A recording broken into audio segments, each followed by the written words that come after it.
that defense the Texans have, they are dangerous. And if CJ Stroud, he's back to playing right now. He looked okay last week. But as long as he doesn't lose games with that defense, that is a Super Bowl caliber defense. Now, I've always said I don't think defenses win championships. They can win divisions, but they can't win championships, in my opinion. But if CJ Stroud could get back to playing the way he was a couple of years ago with that defense, that is the team I do not want to see at any point in the playoffs. Not with that defense.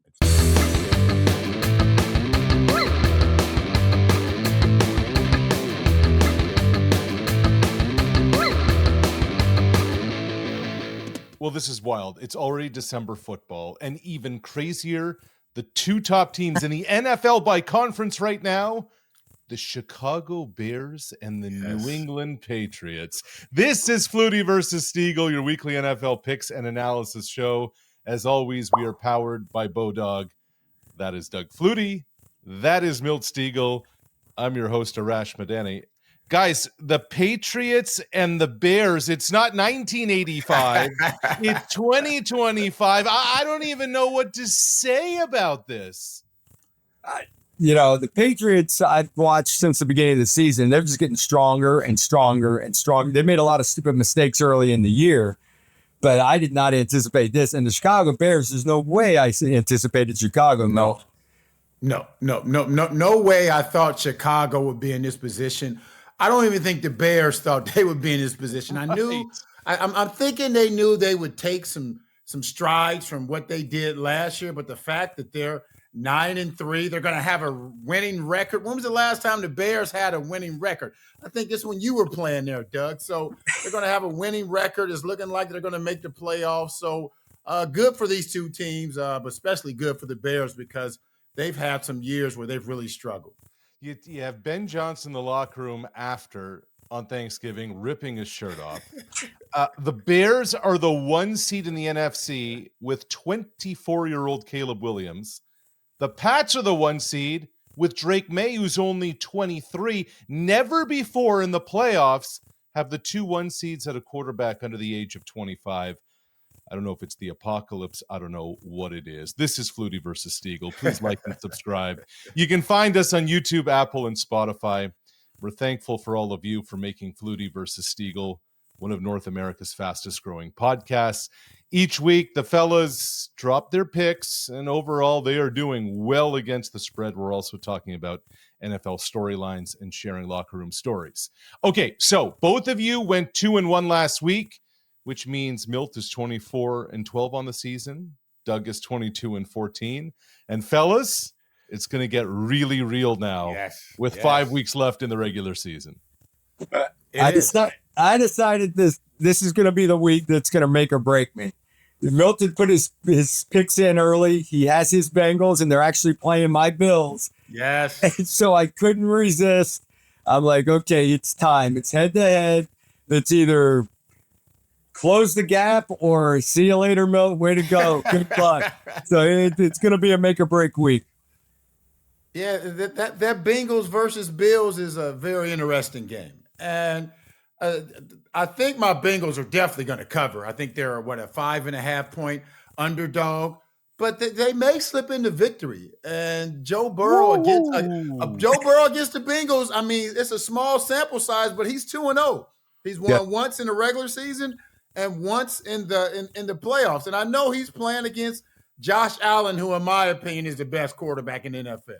Yeah. He's not on the best team, without a doubt, but he is the best quarterback in the NFL. They just try. He just has to do too much. So that's why I think the Bengals will definitely cover, and they may pull out a victory in Buffalo. Buffalo, and that's in Buffalo. Key to this is it's in Buffalo, and that's a big decision maker for me. Joe Burrow looked like he took about a half to get back in the flow last week, and it was on in the second half for Joe. I mean, it was like, oh, these are the Bengals again on offense. Here they go. The reason I'm staying with my pick with Buffalo was the Bengals defense. Now, the question is, are the numbers so poor for the Bengals defense because they did nothing on offense all year? Or is it just they're not that good on defense? So when the Bengals are moving the ball offensively, are those numbers going to be respectable again? I think Buffalo can score points and will, especially playing at home, and that's why I went with the Bills. Well, let's dig into this game a little bit more, fellas, because obviously it's your two teams. But in an alternate universe, this could have been the AFC Championship game when we started looking at things at the beginning of the year. And then, of course, Burrow with the injury and the rest. But now with Joe back in the mix, you know, if you're the Buffalo Bills offense here, Doug, let's think about it through this lens. You know suddenly that Cincinnati has life on the offensive side of the football. How does that change what you want to do in this football game, especially with the spread being around 6? How does that affect things? I just think you're doing your thing on offense. You're just going with what works for you, and you continue to do that. Yeah, I'm not a big believer in this run the clock, keep the other offense off the field. If you can score 80-yard touchdown on one play, do it. It's just your job, score points. Let the defense worry about Joe and the off. That's the big variable now, is that Joe Burrow is back on offense, and the Buffalo Bills defense has been on and off shaky this year. And that's, is this going to be a high scoring event where they're just, trading scores, or is there going to be a winnery game in Buffalo where you're protecting the football? And that, I think weather conditions may, that's a factor of the style of game that gets played. Milt, how do you see this shaking out for Cincinnati to cover? They'll definitely cover. They'll definitely cover because of Joe Burrow and the relationship he has with Jamar Chase. And I'm not sure if T. Higgins is back, but it doesn't matter. But the fact that you have Joe Burrow on the field, it just gives your team life. It amps up the defense. Talent-wise, they don't have it, but mentality-wise, now they know that they have a chance of winning this game because they know their offense is going to score some points. If they can just hold Josh Allen at offense a couple of drives, they have an opportunity to win this game. So, like I said, they'll definitely cover. It's going to be a close game, and I wouldn't be surprised if those Bengals, as I alluded to early, if they're able to pull this game out. Well, Buffalo went into Pittsburgh. They ran the football effectively, get that huge road win against the Steelers. Milt likes the Bengals. Doug's going with his Bills. Let's move on. Maybe to the game that nobody will be watching other than idiots like me and gamblers. The Washington Commanders are 3-9. They're without their starting quarterback, and they're the road favorites against my Vikings. I mean, that's the state of affairs for the Vikes. I don't know what this against who? The Vikings or the Vikings? That's what we're calling them now. The Minnesota Vikings. Milt, I keep hearing about this quarterback whisperer, but the last time I checked, sky hooking a pick six on 4th and 1 with an undrafted free agent isn't it. Milt, I see why you like Washington to cover the 2 points against the Vikes. Yeah, this is an easy call. Even without Daniels playing for the Commanders, Marcus Mariota, he's experienced enough. He played well. Not well enough for them to win that last game, but I've seen enough out of him to say they can beat the Minnesota Vikings. It won't be a problem. They'll definitely cover. 1.5 point favorite. They'll beat him by 5 or 6 points, even in Minnesota. If I'm Justin Jefferson, you see after the game last week, he didn't even want to speak to the reporters. 2 catches for 4 yards. I think he's had what? Milt, he didn't want to talk to his teammates or the coaches. He didn't want to talk to anybody. He didn't want to talk to anybody. So it's a frustrating situation for him. So the Commanders, with Scary Terry back in the fold, they'll definitely cover this one with no problem. Yeah, that is just such a like my brother played wide receiver. Obviously, Milt being a wide receiver, you as a wide receiver can go out and feel like you're having an athletic day. You feel great. You're running around, you're getting open, you're doing your thing. And you catch 2 balls for 4 yards because the offensive line can't block or a quarterback can't get you the ball or whatever the scenario happened in the game. That is, I can relate to the wide receiver that gets so frustrated because they're busting their tail on every play, full speed routes, blocking downfield or run plays. You may be open half the time and the ball never comes. That's a frustrating thing for wide receivers. It really is. So, guys, you've been in locker rooms where the wins haven't been coming. Now you look at the situation with Minnesota. I think it's fascinating. They win 14 games last year. They spend the second most in free agency this offseason. but all three of the quarterbacks they've trotted out this year just hasn't worked. What happens in a locker room with vets, with high-priced vets, when all of this is going on as the backdrop? I'm fascinated for both of you to take us behind the scenes in terms of what's going on in there. Well, I was frustrated towards the end of my career when I saw opportunities go by, because the years are running out. This Right. is the year. We spent a lot of money. We've got the guys. We got it, and it just it's a very, very frustrating thing for the young guys. They're continuing to play for potential starting positions, potential career, next contract, all that. Big money. Yeah. At that, you're at the point where it's like it's about winning championships, and it's just another year lost, and it's very frustrating. The conversation, if you're a veteran guy and you're mature, you keep positive in the locker room, and you try to build guys up, and you try to keep up, but mentally, it's very defeating. Right. As Doug mentioned, you're saying the right things. When in the back of your head, you're thinking, we won 14 games last year. We had Sam Darnold. Why did we get rid of Sam Darnold? I understand that, J.J. McCarthy may be their future, but sign Sam Darnold to a 2 or 3 year deal. I don't know. Do something with him. Keep him right there. We had a nice formula for success. Yes, he didn't play well in the postseason, but we won 14 games. How many teams can say that? And now we're one of the worst teams in the NFL. I'm sure Justin Jefferson is saying, man, dude, I'm making $35 million a year. This is not what I signed up for. And it's not all about the money, but you pay me that money to go out there and make plays, and now I'm not having the opportunity to make plays. So it's a frustrating situation they're in right now. And I'm sure, I don't think he's asking for a trade, but if someone was to trade him, I don't think he would be too frustrated with it. It's amazing how quickly things change. Jefferson was the toast of town, and now you can't blame him if he wants out of there in Minnesota. All right, let's move on. I find this, I think it's a quiet little run Miami's on. They've won 3 in a row. Didn't see that coming. They now go visit the Meadowlands. They're a 2.5-point favorite against the Jets. Doug, you're on your boy Mike McDaniel and Tua to make it 4 straight and cover. I figured we needed a dumpster fire game, so what the hell, right? Well, Milt picked one. Now you're picking one. I like one, it. So I'm picking one. I really think Miami's playing decent football right now, and I thought early in the year they showed the ability to do some things, and they had the game against Buffalo. It just if their ship gets straight and right, they're playing good football, so they have that potential. The only thing about this pick that scares me is Tyrod Taylor playing for the Jets makes them more competitive, not explosive in any way, but at least competitive.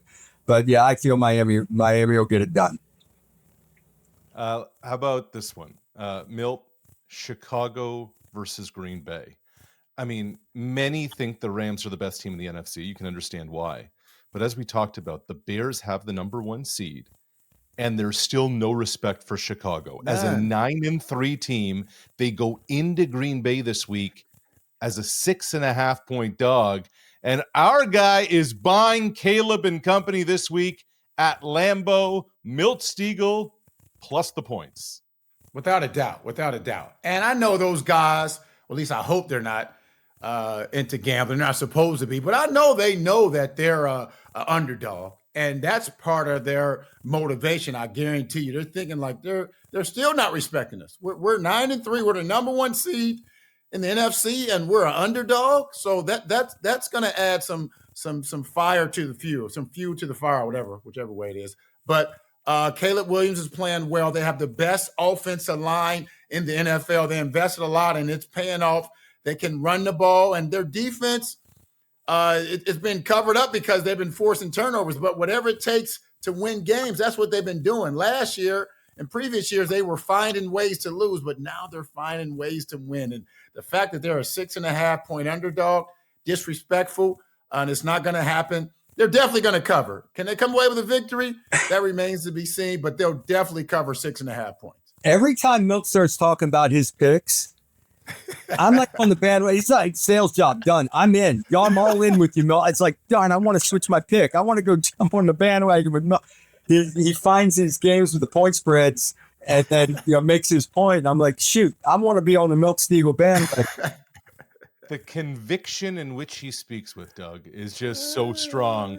The way he talks about Caleb Williams, I'm saying to myself, wait a minute. Is this guy Caleb's a Pro Bowler? Has he been there? I know. And then I look it up. I'm like, wait a minute. He's got the lowest completion percentage in the NFL this season. But Milt's on board, so we're going to take We're going. They're finding ways to win. That's what it's about.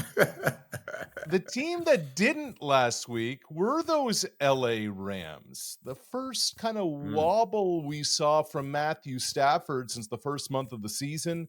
He had 2 interceptions. He had a pick 6. But Doug, you're not concerned about it. The Rams are 7.5-point favorites in Arizona, indoors in a fast track, and you like them to roll the Cardinals. Yeah, I believe in Matt Stafford. He's thrown 4 picks all year. 2 of those were last week. All right. I mean, he's just been on fire. They had a hiccup. They had a couple things go wrong. And it's the same reason I jumped back on the Bills bandwagon after they lose a game. It's like good football teams figure it out and come back with more conviction. I still don't think Arizona's explosive on offense. Brissett's played well at times, but not consistent. And I'm a firm believer in Matt Stafford and the Rams right now, no doubt. All right, so to wrap it, Milt's on the Commanders as the road favorite over Minnesota. Chicago is the dog in Green Bay. And, of course, all about his Bengals over Flutie's Bills. Doug is taking Buffalo to take care of business. Miami minus 2.5 at the Jets, and the Rams to bounce back for 7.5. I can't wait for our group chat during Buffalo-Cincy on Sunday. Yes, sir. That is going to be legit. The picks, as always, are powered by BODOG. So a little something is going on in Big D, guys. All of a sudden, the Cowboys, who are left for dead, who couldn't stop a nosebleed, who had lost at home to Arizona and looked equally as lost against Carolina, those Cowboys have won 3 in a row. In a span of like 4 or 5 days, they beat Philly and then Kansas City. And you look at their schedule to wrap the season. It's the Lions, it's the Vikes, it's the Chargers, Washington, and the Giants. Are we saying there's a chance for the Dallas Cowboys? I believe there is. I mean, they are on offense. When Dak gets rolling, when he's throwing the football, their problem all year has been the defense and they're letting up so many points. And now they're kind of holding their water there. They had the big win against Philly and the big comeback against Philly. They're starting to believe. Offensively, they've been a powerhouse all year long. Defensively, they're finding some answers. So it's very possible. And like when Dak is going, he's as good as there is in the NFL. And you can talk about his receivers, Milt. Go get it. Yeah, George Pickens, maybe the best trade of the last 5 years for the Dallas Cowboys. And you even think about, they gave up Parsons, but the guys they filled him with, Williams, another guy they got from Green Bay. Yeah, they're doing a great job. So what about those Cowboys? And what I'm about to say is not a hot take. I truly believe this.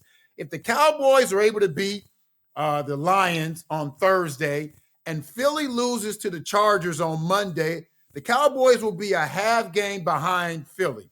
If that happens, the Cowboys will win that division. I'm guaranteeing that right there. If they can pull that off and Philly loses to the Chargers on Monday night, Cowboys are half game behind. They think, hey, we're in there now, baby. They will win that division, and it may be a chance that Philly doesn't make the playoffs. I'm calling that right now. Nope. Here's what's interesting about the Dallas situation. Doug, you talk about Dak. The top 5 connections, quarterback to pass catcher in the NFL, among the top 5 are Dak to Pickens, as Milt talked about, Dak to Jake Ferguson, and everybody likes to have that security blanket tight end. And you still have CD Lamb as your number 1 receiver. Like, it's a let me count the ways with the Dallas Cowboys.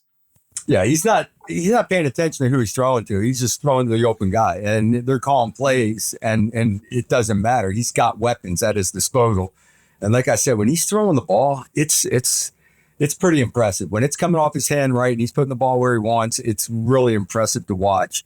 And CD Lamb has been the the up and down guy that had drops early in the year and been his kind of the shakier guy out of the group. And, when he's on, when all three of those guys are clicking, they're I don't want to say unstoppable, but it's tough. It's tough to stop that offense. The only question I have about George Pickens is Jerry Jones going to pay him this offseason, or is he going to franchise Keep tag him around? Yeah, that's the only question I have right there. Here's what I'm hoping for in the playoffs. I hope it's Dallas versus Green Bay at some point along the way. Yes. Because then it's Micah Parsons versus Jerry Jones. Like you can just see the marquee outside the stadium advertising it that way. All right, let's move to the NFC West. I think this is wild. There are 3 9-win teams in that division. You have former Patriot Mac Jones, who kept San Francisco's season alive. You have former Jet, Panther, Niner, Viking Sam Darnold that has Seattle going. And there's Matthew Stafford, who looks more like Magic Johnson than a quarterback with his no-look passes. Look, 3 9-win teams, fellas. Let's go around the horn. Which stock are you buying to win that division? Well, I made my statement this way. I think it's Rams. I just think they're more explosive offensively, and they're the team to beat. San Francisco has been very consistent.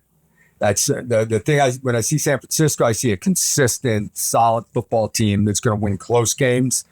I see the Rams as an explosive team. Seattle, I see more of an up and down team, but they've been out. Sam Darnold's been out the gate this year, but my pick out of that 3 is the Rams, primarily because of Matthew Stafford. Hey, I'm totally on board with Love Boat Doug right now. For those who don't know, Doug is on a cruise ship, so we're calling him Love Boat Doug. So, yeah, I'm totally on board with you, Doug. And it's Matthew Stafford, but it's also the remaining schedule for these 3 teams. The Rams, they have the Cardinals twice and the Falcons once. Where the Seahawks, they have the Falcons, but they have the Colts, the Rams, the Panthers, and the 49ers. And the 49ers have the Titans, and they also have the Colts, the Bears, and the Seahawks. So, yes, it's about Matthew Stafford, but it's also about that remaining schedule. And I think the Rams will come out on top. I think those other 2 teams may have an opportunity to make the playoffs, but I think the Rams will definitely win that division. Matthew Stafford, Drake May, neck and neck as the favorites for NFL MVP this season. For a while, we just automatically had Patrick Mahomes in that conversation for the league's best player. All of a sudden, KC is 6-6. A few weeks ago, it was Milt Stegall saying, hey, watch out. Here come the Denver Broncos because of Bo Nix. Doug, what's the bigger surprise here? That Denver is 10-2 or that KC is 500 at 6-6 right now? I say this, the teams can slip up, lose a game here, lose a game there that they're not supposed to. They're 6-6. They're still in that shouting distance for playoffs. So I think the bigger surprise are the Denver Broncos. Bo Nix, I wasn't really paying attention to him early in the year. And about week 4 or 5, I'm like, who is this guy? What is he? Gutty performer, finding ways to win. They've been behind, and haven't they set a record for number of games of coming from behind and winning? So there's a lot of character in this team. They're not a dominant football team.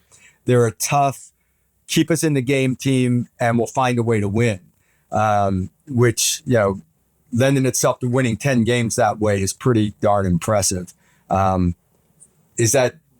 Does that scare you come playoff time, that type of team? I don't know. I think the scary teams are the teams that can put up 40 points and blow people out, but they're going to be in every game the way they play. They're going to be in the game. Well, I guess the follow-up question to that then, guys, is there a team that really scares you going into the playoffs? Look, I know we're a month away from the postseason. A lot can change over the next 5 weeks. But I look around the NFL right now, I think everybody's beatable. The league has always wanted parity. Yeah. There is no runaway team. I get New England's got double-digit wins. I get the Broncos are the same. Still baffles me how Chicago, is the 1 seed right now with 9 wins. But I just look around and I'm like, hey, Carolina just beat the Rams. Hey, everybody seems beatable right now. So I just wonder, is there a runaway kind of favorite right now? Hey, the defending champions in Philly just look lost. I think it's wide open for anybody. Good, Milt. Yeah, I totally agree. But if I had to pick a team, and this team is not in first place, they're not even guaranteed a playoff spot right now. But if I had to pick a team and say this is a team I would be scared of, I'm going to say the Houston Texans. Woo. I'm going to go off the board and say that defense the Texans have, they are dangerous. And if CJ Stroud, he's back to playing right now. He looked okay right now. He looked okay last week. As long as he doesn't lose games with that defense, that is a Super Bowl caliber defense. Now, I've always said I don't think defenses win championships. They can win divisions. But they can't win championships. But if CJ Stroud can get back to playing the way he was a couple of years ago, with that defense, that is the team I do not want to see at any point in the playoff. At any point in the playoff. The Texans are getting healthy and they're getting hot, which is the name of the game. They've won 4 straight, and that AFC South is up for grabs. Milt, love the pick off the board. Doug, what do you say about that? The team that I think can be scary would be the Cowboys. If they make this run and get to the playoffs, I don't want to have to play them because they can light up a scoreboard. The team that I would pick is the dominant team is the Patriots. The Patriots have gotten better every week. I know they only played the Giants on Monday night, but from beginning to end, the dominance. The one play that stood out, there was a third down touchdown pass to Williams on a fade route, a go route down to the left corner, right over the top, perfectly placed, great catch over the shoulder, outside shoulder, dragging his feet. There was a zone blitz on the play. They picked up the blitz, solid as a rock. Drake May stood there tall on a third down play, on a conversion type play, and went for the home run ball. Delivered a perfect strike over the outside shoulder in which he catches, keeps the feet down and bounds. It was like perfect execution. They ran the ball well all night long. Like there was no contact until 5-10 yards down the field on a lot of their runs. They just looked like a dominant team from beginning to end. And I know they were playing the Giants, a team that's struggling, but they've looked that way consistently, and they've gotten better as weeks have gone. Early in the year, they were having a lot of pre-snap penalties, stupid things happen, and that's all been cleaned up. And I love Mike Vrabel as a head coach. Can I say one team who a lot of folks thought weeks ago that we're going to just blow through the league, who I don't even think is going to make the playoffs right now, and that's the Colts. I don't think the Colts are going to make the playoffs right now. They started off 7-1, and they were crushing it. They were averaging like 33 points a game, only had 4 turnovers. In their last 4 games, they're 1-3. They're averaging like 21, 22 points a game, and they have 8 turnovers. And their remaining schedule are the Jaguars, the Seahawks, the 49ers, the Jaguars, and the Texans. I don't think the Colts are going to make the playoffs. That's very possible. That's a good take, Mel, because the Daniel Jones isn't moving well with that. I think he's got a cracked fibula or something, they said. Yeah, but he's playing with it, and he's not throwing the ball the same. He's not moving around the same. And their offense isn't, the Jonathan Taylor show has died down. Yeah. And Milt, I look at that schedule. I'm saying to myself, where's the win?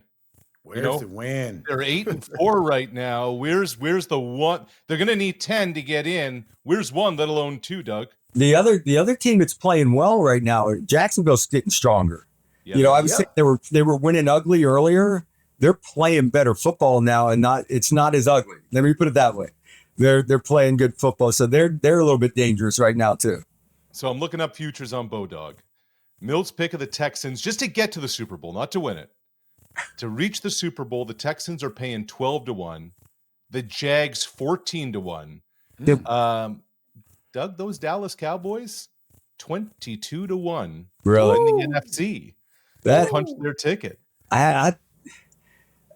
They're scary lately. I'm telling you, I don't want to play them. I don't want that. Yeah. It's because, you might beat them by 40 points because their defense doesn't show up one day, but they can beat anybody at any time because they have the ability to score points at will.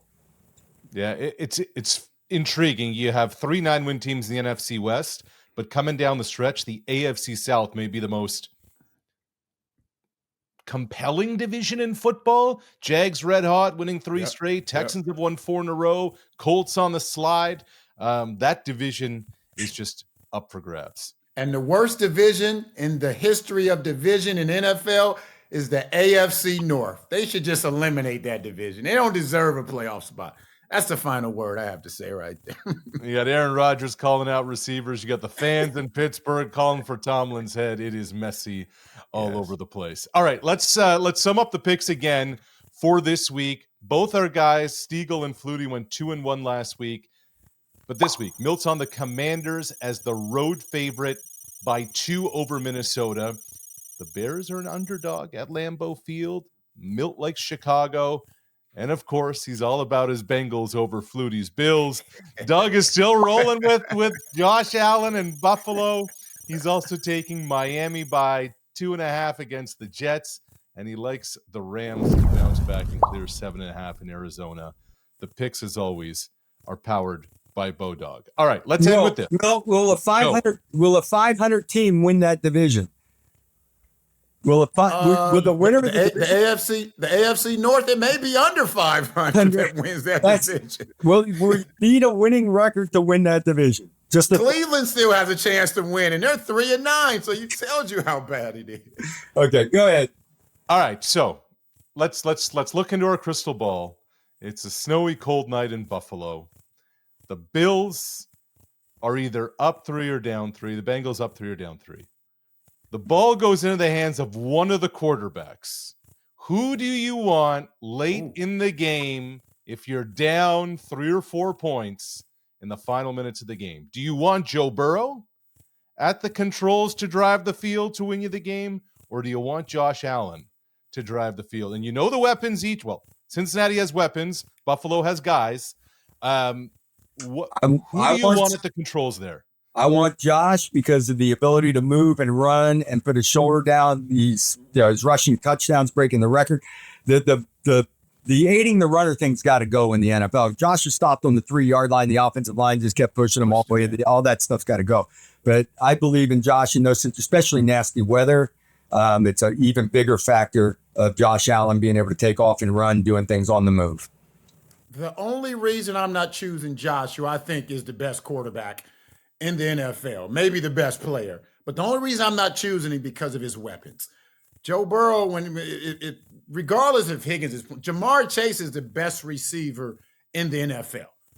Cold weather, warm weather, it doesn't matter. Rainy weather, he makes plays. So because of that, I'm going to go with Joe Burrow. And if he has T. Higgins out there, those two guys, they make it happen. Yes, Josh Allen is a nightmare, but he just doesn't have enough. He doesn't have enough. Bills Mafia is inviting those receivers to their tailgate and have to bust cable, not make it to the field. They're going to get hurt pregame. When Brandon Cooks is getting 17 snaps last week, I'm like, Josh, they're killing you, man. They're bad. Killing you. It's bad. Doug, safe travels. Fellas, always good. Flutie versus Stegall. We thank all of you for making this one of North America's fastest growing podcasts. We are powered by BODOG. Arash Madani saying so long. We'll see you all next week.